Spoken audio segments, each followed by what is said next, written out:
बोलिए श्री प्राणनाथ प्यारे की जय। बोलिए श्री सद्गुरु महाराज की जय। सर्व सुंदर साथ की जय। सभी सुंदर साथ जी को मेरा प्रेम प्रणाम जी।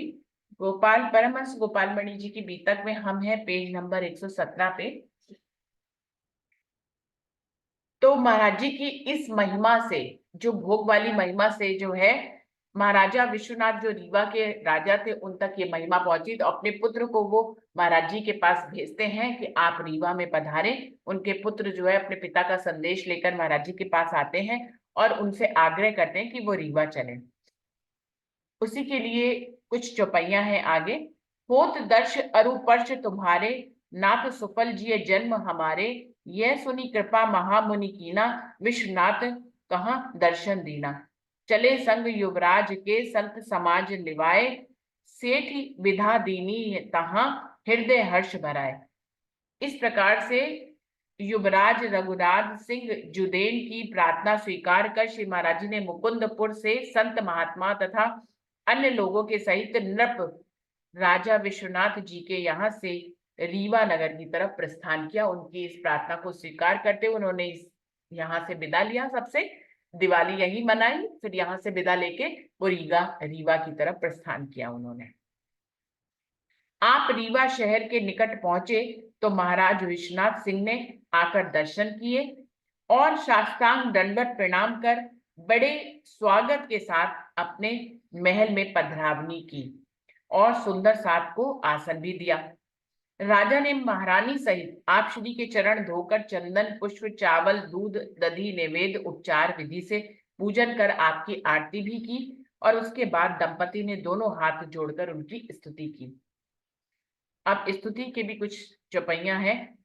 जब नृप बोले विनय समेता, कीन दया प्रभु कबा कृपा निकेता। सुना साधु जो वेदन ना माही, सो प्रभु तुम्हें और कोई नाही। अस कही स्तुति बहुविध करही, बार बार प्रभु चरणन परही। तो क्या कह रहे हैं इन चौपाइयों में? तब राजा ने बड़े विनय से महाराज जी की स्तुति की और कहा, कीन दया प्रभु कृपा निकेता, कि आप बहुत ही कृपा के सागर है, सिंधु है, जो मेरे घर में पधारे हैं। सुना साधु जो वेदन माही, सो प्रभु तुम्हें और कोई ना है। वो कह रहे हैं वेदों के बीच में हमने जो साधु की परिभाषा सुनी थी, वेद और शास्त्र पढ़ने पर हमने साधु की जो आचार विचार और जो परिभाषा हमने सुनी थी, वो आप में हमें परिलक्षित हो रही है। अस कहीं स्तुति बहुविध करहि, बार बार प्रभु चरण परी। इस प्रकार से उनकी प्रशंसा की वो स्तुति करते हैं राजा और बार बार उनके चरणों में प्रणाम करते हैं। इस तरह बहुभांति स्तुति की और उसके बाद राजा ने 5 ग्राम लिख कर श्री राज्य की सेवा में अर्पित कर दिए। बहुत बड़ा राज्य है जिसके वो राजा थे, तो 5 गांव उन्होंने महाराज जी के नाम पर कर दिए। तब श्री महाराज जी ने राजा से पूछा, यह क्या है? महाराजा विश्वनाथ सिंह ने कहा कि हे स्वामी, यह श्री भगवान की सेवा में नैवेद्य के वास्ते कुछ जमीन अर्पण कर रहा हूं। तो आप मेरी सेवा स्वीकार कीजिए। फिर आप श्री ने पूछा, तुमको यह किसने दिया है? राजा बोले, सब आप ही का दिया हुआ है। तब आपने उसको उनको बताया, जब सब चीज मेरी दी हुई है तो तुम मुझे क्यों दे रहे हो? मेरी ही चीज मुझे क्यों दे रहे हो? ये ऐश्वर्य राजकाज जमीन जायदाद खजाना आदि सब त्यागियों संतों और महात्मा तथा वैरागियों के लिए बाधक है। न परमात्मा पद से वंचित करने वाले हैं, ये वह परमात्मा पद से वंचित करने वाले हैं। इस कारण तुम्हारी ये वस्तुएं मुझे स्वीकार नहीं है। महाराज जी 5 गांव महाराज जी को दे देते हैं, लेकिन महाराज जी वो 5 गांव अस्वीकार कर देते हैं। इस त्याग को देखकर आपके ऊपर राजा की अधिक श्रद्धा बढ़ गई और अधिक श्रद्धा उनकी उनके ऊपर बढ़ जाती है। आपका ज्ञानोपदेश चर्चा नियम आदि सभी वैराग्य तथा त्याग से युक्त और प्रेम भक्ति से भरे हुए थे। देखिए उन्होंने तो जारी रूप में ही पूरा त्याग ही करके दिखा दिया ना।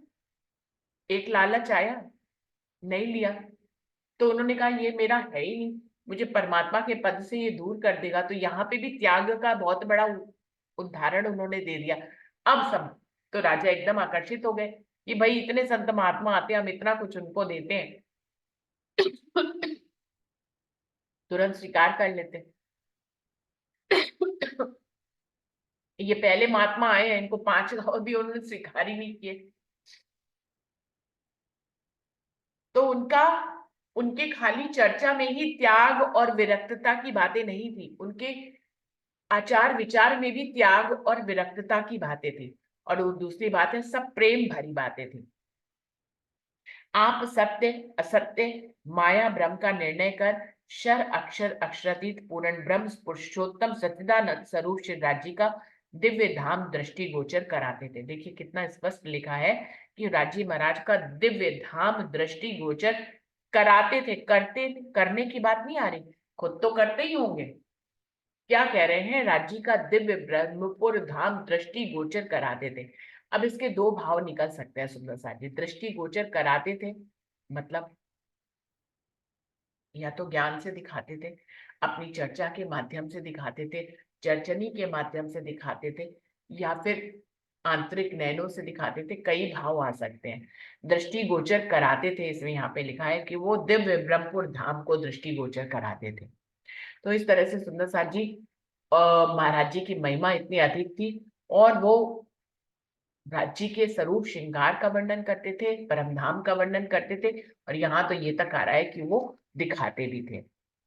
साथ ही वेद शास्त्र उपनिषद पुराण तंत्र इत्यादि शास्त्रों का प्रमाण देकर उसे सिद्ध भी करते थे।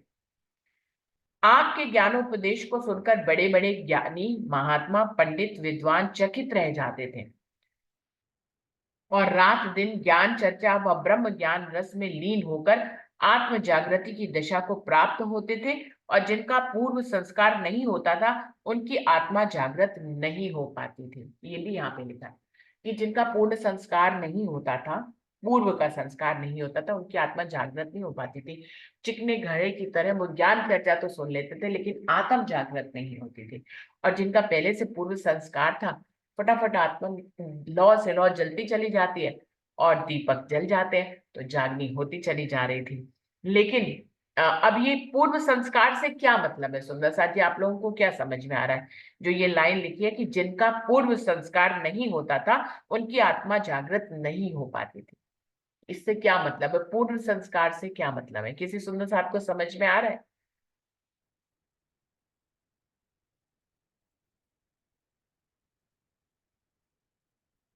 विजय दीदी आप क्या कह रही है, इससे क्या मतलब है कि पूर्व संस्कार नहीं था तो आत्म जागृत नहीं होती थी?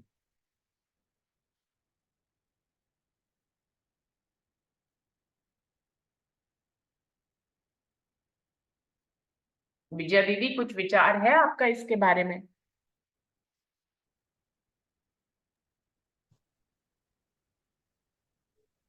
प्रणाम बहन जी, मेरा ध्यान थोड़ा सा इधर चले गया था। अच्छा कोई बात नहीं। वर्षा आपने सुना, दूसरे आपको क्या काम में। लगता है, आप कुछ कहना चाहेंगे? प्रणाम नहीं, दीदी। दीदी प्रणाम। तो ये है कि पूर्व संस्कार से मतलब कि जिसका अंकुर नहीं है या जिसकी परात्म परम नाम में विराजमान या मतलब वो नहीं। जाता हाँ। है, ऐसा ही लगता है। या फिर भाई जैसे जीवों ने बहुत कसम किया है, जैसे प्राणनाथ जी के जीव की बात आती है, वो सॉरी प्राणनाथ जी के नहीं, मेरा ठाकुर जी के जीव की बात आती है, देवचंद्र जी के जीव की बात आती है। उन्होंने पहले इतने पूर्व जन्मों में इतनी तपस्या की और वही भगवान से मांगा कि हमारे ऊपर परमात्मा आके वो करे, लीला करे, या और सब ने मांगा कि मेहंदी जमाना मांगा कि कोई हिंदू इसमें आए, कलयुग में मनुष्य का धारण करे। इस तरह से भी लगता है। ये मतलब तो जो राज्य की राह पे नहीं चले या जिनकी निस्बत नहीं है, मतलब पहले से साधना नहीं करके पहले आप ऐसे कहते हैं ना, जहां से पहले खत्म होती है नेक्स्ट ईयर वहीं से अगले जन्म में आपकी वहीं से शुरू होती है। ऐसे पूर्व संस्कार तो यही समझ में आते हैं। हम्म।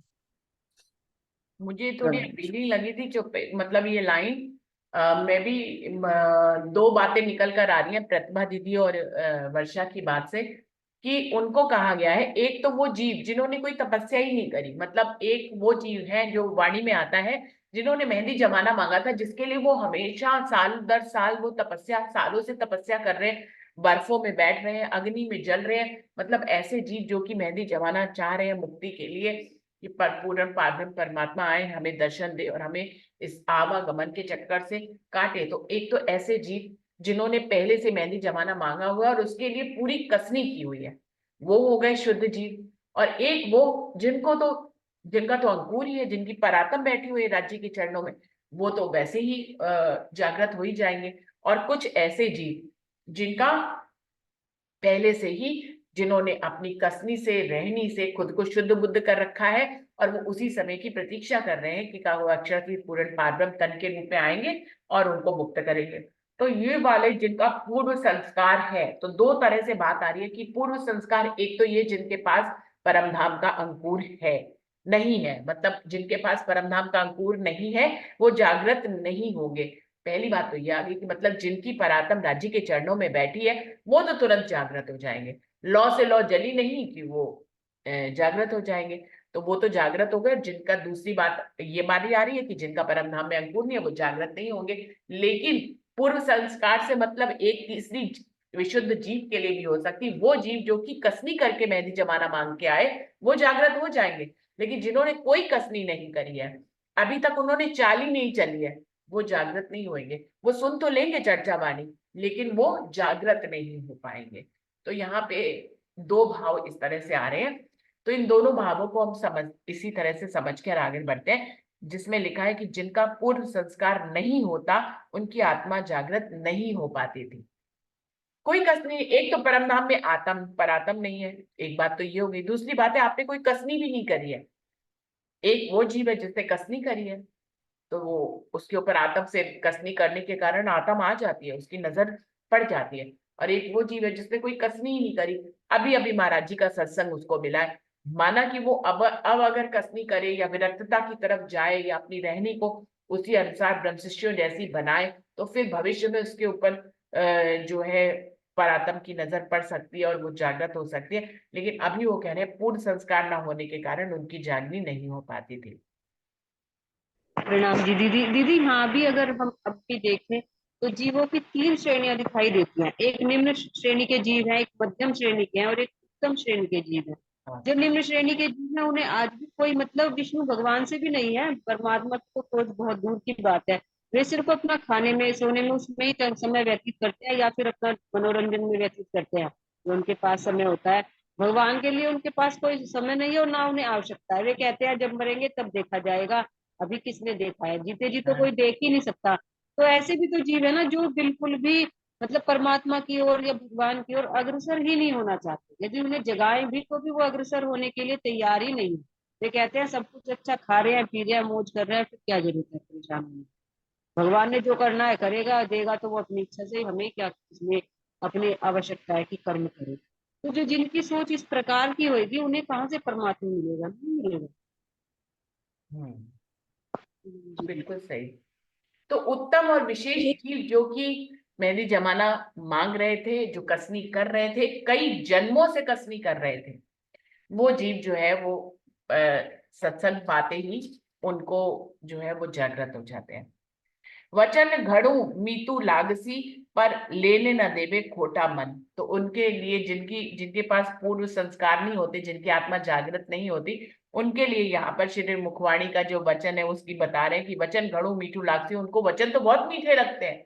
वो सत्संग में बैठते हैं तो उनका मतलब उनको वचन तो बहुत मीठे लगते हैं, पर लेने न देवे खोटा मन। लेकिन उनका खोटा मन उन वचनों को उनको लेने नहीं देता है, क्योंकि पूर्व संस्कार नहीं है, कोई कसनी नहीं है, कोई शुद्धता नहीं है तन और मन में। तो वचन मीठे लगते हुए भी ऊपर से निकल जाते हैं। मीठे तो लगते हैं लेकिन ऊपर से निकल जाते हैं, अंदर तक नहीं जा पाते।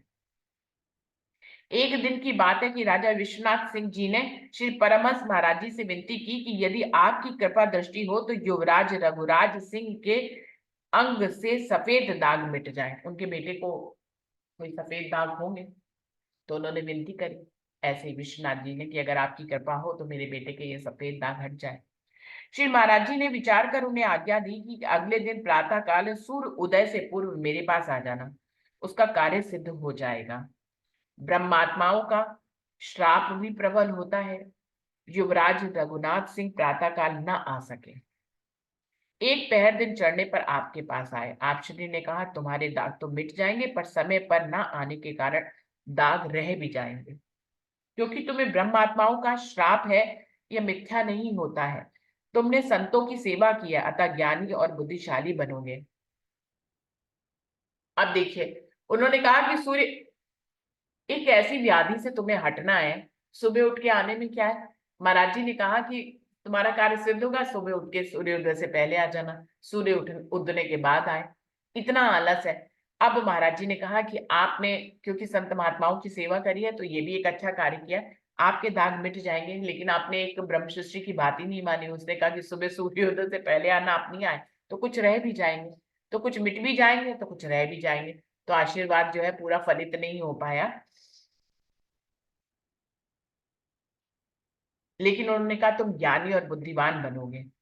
15 दिन वहां निवास कर आप श्री राजा विश्वनाथ सिंह से विदा हुए और महाराजा विश्वनाथ सिंह आप श्री से प्रार्थना कर बोले, हे नाथ, मुझ पर सदैव कृपा दृष्टि बनाए रखना। आपके दर्शन मुझे फिर कब मिलेंगे। अब दर्शन कब होएंगे, कृपा सिंधु महाराज, दया न कबहू छोड़ियो संतन सहित समाज। तो ये उसके लिए चौपाई जो उन्होंने कहा कि महाराज जी हमारे ऊपर अपनी कृपा बनाए रखेगा और आपके आने का मैं दोबारा जो है प्रतीक्षा करूंगा कि आप मेरे घर दोबारा कब पधारेंगे। इस तरह बहुत विनय एवं बार बार साष्टांग दंडवत प्रणाम कर आपको विदा किया। महाराज श्री संतों सहित वहां से चल दिए और छोटे बड़े ग्राम नगरों के बीच ब्रह्मशिष्यों को ढूंढते हुए एवं सभी को दर्शन का लाभ देते हुए आप टिकुरी पधारे। फिर जहां से चले थे वहीं वापस आ गए। टिकुरी दुबगबा गांव टिकुरी में पधारे। आप श्री का शुभागमन सुनकर गांव ग्राम से नर नारी बालक बालिकाएं दर्शन के लिए निकल पड़े।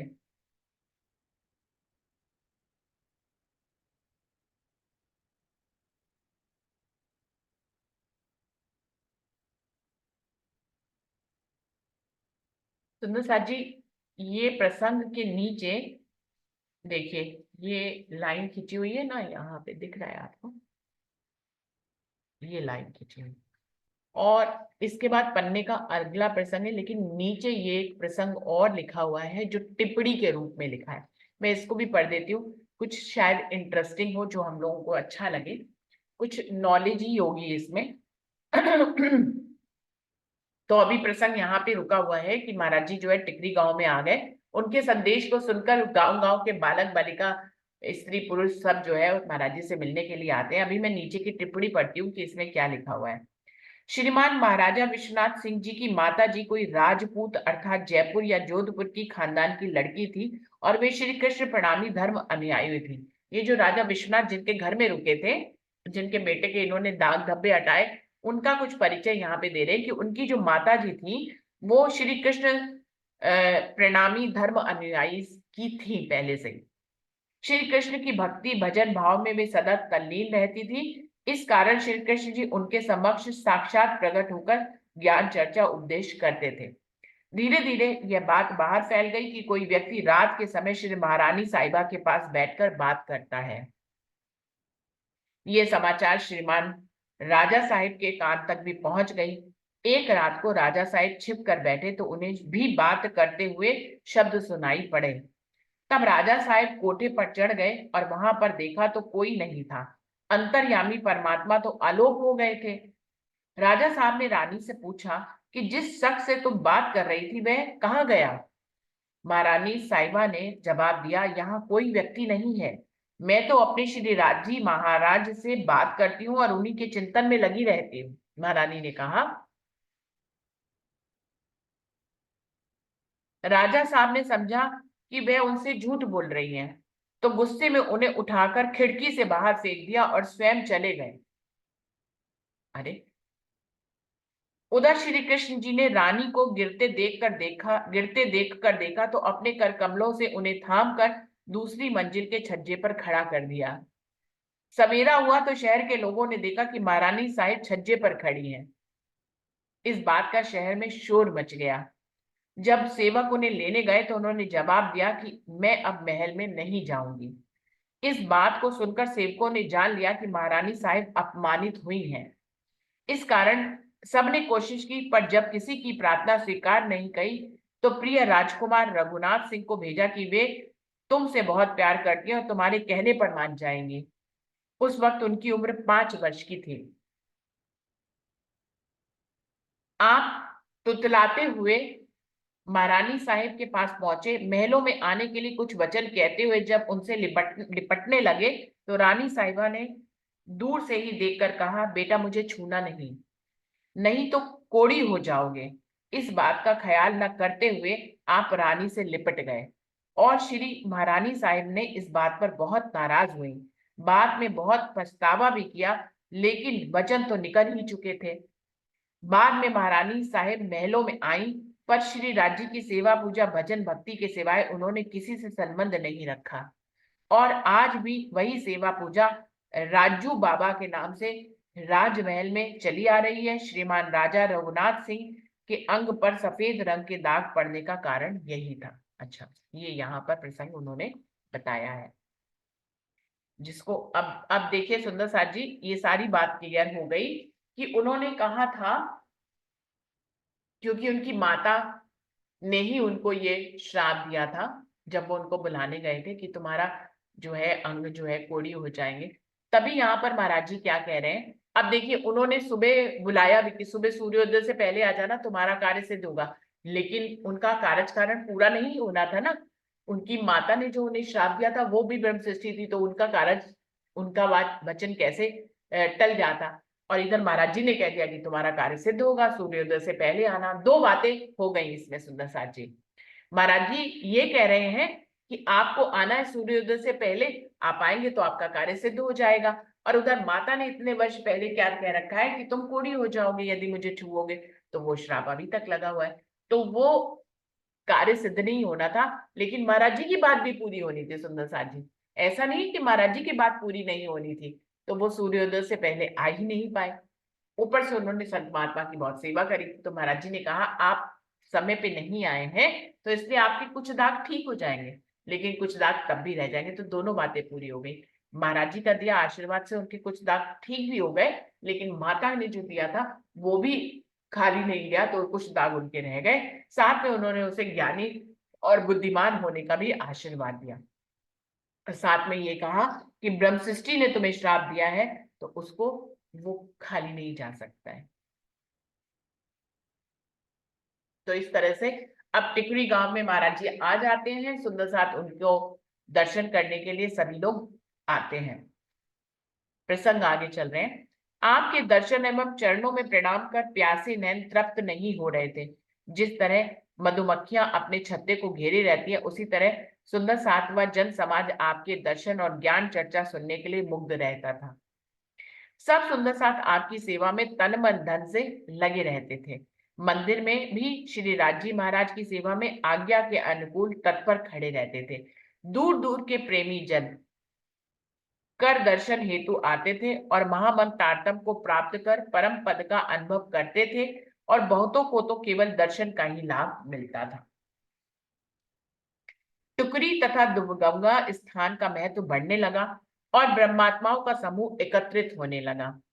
ज्ञान आत्मदर्शी ब्रह्मात्माएं जाहिर हुई जो कि माया में भूली हुई थी, और आप श्री ने प्रथम बार राजधानी रीवा में 7 वर्ष रहकर बहुत ही ब्रह्म आत्माओं को जागृत किया। इस प्रकार वो रीवा में 7 वर्ष तक रहे और बहुत सी ब्रह्म शिष्यों को उन्होंने जागृत किया। प्रणाम जी। दीदी दीदी इसमें एक बात मतलब कुछ अजीब सी लग रही है, पता नहीं मतलब जो मेरे दिल में भाव आ रहा है सही है या नहीं। जैसे उन महारानी जी को उनके राजा ने फेंक दिया था और मतलब उनपे शक किया था एक तरह से कि वो किसी से बातें कर रही है, लेकिन बातें वो श्री कृष्ण जी से कर रही थी और उन्होंने उन्हें रोक लिया, दूसरी मंजिल पे उन्हें छज्जे पे खड़ा कर दिया। और फिर उन्होंने उनके पुत्र ने उनको वापस लाना चाहा तो उन्होंने कहा कि भाई मुझे मत छूना, यदि मुझे छुओगे तो तुम्हें कोढ़ हो जाएगा। तो इसका मतलब ये है कि इसके माध्यम से मतलब कृष्ण जी ने उनकी पवित्रता सिद्ध की है कि उनको कोई छू नहीं सकता, यदि कोई छुएगा तो उन्हें कोढ़ हो जाएगा। यदि उनके पुत्र ने भी उनका स्पर्श किया तो उनको भी कोढ़ का रोग हो गया। तो इससे मतलब उनकी पवित्रता शायद साबित की है मतलब कृष्ण जी ने इस माध्यम से कि वो इतनी पवित्र थी उनकी पत्नी कि उनको कोई स्पर्श नहीं कर सकता था। उनकी पवित्रता साबित करने के लिए ही शायद ये हुआ होगा, नहीं तो वे अपने पुत्र को ही कोढ़ी होने का ऐसी बात क्यों कहती। वे मुझे स्पर्श मत करना, तुम्हें कोढ़ हो जाएगा। इससे मतलब ये स्पष्ट किया है कृष्ण जी ने कि वो पूरी पाक पवित्र थी, वहां पे कोई मतलब नहीं था। मुझे दीदी कुछ ऐसा लगता है, और आप बताइए। हो सकता है। देखिए उसमें उन्होंने प्रसंग लिख दिया है, कोई भाव तो दर्शाया नहीं है, तो भाव हम अपने दिल से भी समझ सकते हैं। तो जो वर्षा कह रही है मुझे ठीक भी लग रहा है, ऐसा भी हो सकता है। या वो मतलब उसके बाद ये भी तो लाइन आई ना कि उसके बाद वो महल वापस आए, लेकिन उन्होंने किसी से कोई संबंध नहीं रखा, इवन पुत्र से भी कोई संबंध नहीं रखा। कोई भी वो महल में अपने पुत्र के आगमन पे आ तो गई आग्रह पे, लेकिन उन्होंने संबंध किसी से कोई नहीं रखा। पति से तो नहीं रखा होगा क्योंकि उन्होंने ही उनके ऊपर दोष लगाया था, तो पति से तो नहीं रखा, उन्होंने किसी से भी कोई संबंध नहीं रखा, अपने सारे रिश्ते नाते उन्होंने तोड़ दिए। तो वो शुद्ध शुद्ध अवस्था में ही रही, उसके बाद फिर वो किसी से उन्होंने मतलब नहीं रखा। तो पाक पवित्र तो वो रही, उनको पाक पवित्र तो साबित कर ही दिया ना राजी महाराज ने। तो ये है ना कि नहीं, बिल्कुल सही है ऐसा भाव के नहीं हो रूप सकता में। छूने से कोई कोढ़ी हो जाए, नहीं तो ये तो होना पॉसिबल ही नहीं है कि कोई ब्रह्मसृष्टि को स्पर्श करे और वो कोढ़ी हो जाए। ये शायद इसीलिए ये मतलब बात मतलब दर्शाई गई है कि उनकी सत्यता मतलब वो प्रकट करने के लिए ही राज्य ने मतलब ऐसा किया हम्म कि उनके मुंह से वो वचन निकला कि मुझे स्पर्श न करना वरना तू कोढ़ी हो जाएगा। तो उनका वो वचन अक्षरशः सत्य हुआ कि जो उनके मुंह से वचन निकले वो 100% सत्य हो। भले ही उनके पुत्र ने ही स्पर्श किया, तो राजा की आंखें खोलने के लिए कि तुम जिस मतलब देवी के ऊपर इतना बड़ा इल्जाम लगा रहे थे, देखो वो कितनी पवित्र है कि उन्हें उनका पुत्र भी स्पर्श नहीं कर सकता, तुम तो क्या स्पर्श करोगे या कोई और स्पर्श करेगा। कुछ ऐसा ही मुझे लग रहा है। प्रणाम जी। प्रणाम जी, प्रणाम जी, बिल्कुल सही ये भाव हो सकता है, हम अपने दिल में इस भाव को समझ सकते हैं। टिकरी तथा दुर्गंधा स्थान का महत्व बढ़ने लगा और ब्रह्मात्माओं का समूह एकत्रित होने लगा। आत्मदर्शी ब्रह्मात्माएं जाहिर हुई जो कि माया में भूली हुई थी। आप श्री ने पहली बार राजधानी रीवा में 7 वर्ष रहकर बहुत सी ब्रह्मात्माओं को जागृत किया। ग्राम टिकुरी में मंदिर स्थापित कर साधु बाबा को समस्त कार्यभार सौंप दिया और उनके उनसे कहा कि यह स्थान किसी प्रकार उजड़ने ना पाए।